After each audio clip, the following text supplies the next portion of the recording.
Now, in a world where connectivity creates opportunity, millions of South Africans still sit on the wrong side of the digital divide. Approximately 21% of the population, around 13.6 million people, remain offline, locked out of the digital economy because internet access is intermittent or too expensive. Vuyani, Jarana, CEO of Ilitha Telecommunications, says this doesn't have to be the case to meet digital inclusion goals and enable affordable, meaningful broadband connectivity in every home.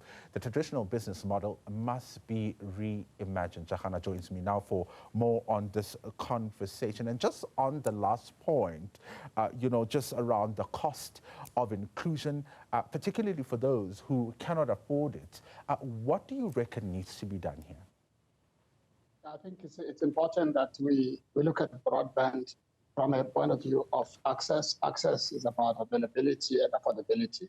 And I think collaboration between players who provide infrastructure, especially into the rural areas, can lower the cost of delivery and make business models much more viable. I think if you look at what government wants to do, delivering digital infrastructure to schools, to clinics, to hospitals across the length and breadth of the country.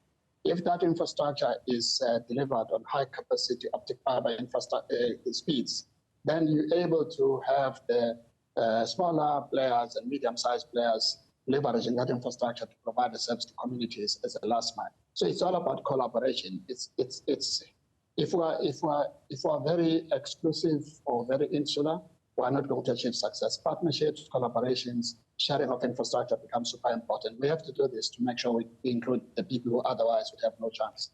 Yeah, and the need and the appetite for that investment in infrastructure, do you see it coming from government and the private sector, who, of course, will all benefit from connecting everyone? I think if I look at, for example, what's happening in the Eastern Cape, a big call was made 3-4 years ago to connect all these institutions using 1 gigabit of optic fiber, scalable to 10 gigs. So it's a massive undertaking by government, and they've connected a number of the schools. So from that point of view, in some parts of the country, government is taking the lead, but that's not enough. We need to see this being much more broader, even in other provinces. And I think the thinking is there. The idea of being inclusive is there, which is one big part of big start of inclusivity. At least we agree there's consensus that we must include everyone. I think what's important is how government works with the private sector to find viable business and commercial models. And I think the appetite is there. It's all in the timing.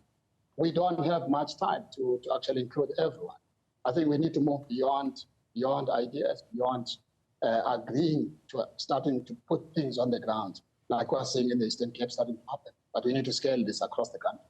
Yeah, let's talk about policy and how much this impacts on the ability for countries like South Africa to, of course, connect people that are yet to be brought into the digital world. I mean, we've been having conversations about Starlink and the regulations there and the importance of sticking to regulations. How are they also impacting on, connecting the rest of the country and connecting the rest of the world, really? Yeah, I think if you look at South African policy, especially around digitization, it's very, very advanced. If you look at the policies around infrastructure sharing, creating frameworks for government, municipalities to make their own infrastructure available to telcos and all the digital connectivity providers. So that's advanced. Government has moved a little bit more further on the policy side. I think what is needed are big decisions around investment, capacity to invest, being able to bring in a fund for digitization of the country that's more inclusive. I think that's super important. I think the policies around technology, preferences, and so on, we should move beyond that, those policies and politics of it. We have to look at how inclusive can we be in connecting the far-flung communities. Satellite has got a role to play, but satellite alone is never going to be enough to sort out the problems of inclusion in the country. I think we should move away from the debate around Starlink and others. We should move towards the debate of putting infrastructure on the ground to enable a much more wider inclusive framework of connecting the unconnected. I think we start a little bit about the Starlink and satellite. It's just one part of the mix. But the big part of the mix is delivering hardcore ground-based infrastructure into rural areas. And that's what I would like to see the debate moving towards. Yeah, and there's a conversation also about, you know, the benefits of connectivity and of AI and the digitization of the world today, right? In a world that, particularly when you look at South Africa, a country that faces massive unemployment rates, and, you know, how that could impact on that growing number. It's an important point you are raising. Firstly, we have to ensure that we have a much more inclusive education, especially higher education. You would have seen that the results of matric have been fantastic. It meant that more and more kids have to find place in tertiary education, whether it's in TVET or in university. We can't solve the seats of the university through the traditional model. And we're going to solve by opening up universities to be more digital. When you do that, you actually make sure that the cost of higher education is not more lower, it's much more affordable. The children of the poor who aspire to be engineers, to be doctors, and CEOs of mines have a chance. And it is true, opening up university to digital universities, that's important. Secondly, the fact that most of South Africa is still underconnected creates an opportunity for a massive rollout program that's going to reward young people to actually participate in jobs, but also to be ISPs and begin to participate in the digital domain. So all of it is good for South Africa. We need to take bold decisions around investment, find the right construct to invest and move forward together.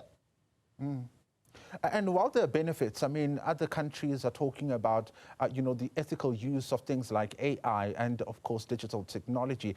Others even going as far as implementing laws to limit social media because of the harm that digitization imposes on these communities. How do we strike a balance? I think it's an important aspect, managing the impact of AI in society, elements such that the algorithms that are in the AI platforms can be biased. It depends on which data you are using to train them. Making sure that every company that is working using AI to actually profile its customer base, there are no negative bias that are exclusive or discriminatory. It's an important aspect of the governance of AI. I do think, though, that whilst that is important, it's actually table stakes in terms of the innovation of the task. I think the upside of implementing digitization and AI is huge, but it is done in a well-governed framework. Policies are there to actually make sure that, in fact, even companies themselves are going through self-analysis. Is the AI engine we're using not biased? Does it not discriminate against certain segment of our customer base? So that's naturally coming through. So I think what's key is to see the upside of digitization of AI implementation, and we march towards it. And we march selfishly towards it because we want to create jobs, we want to make sure South Africa is amongst the top countries in the world to actually participate in the digital opportunity. The opportunities there is huge.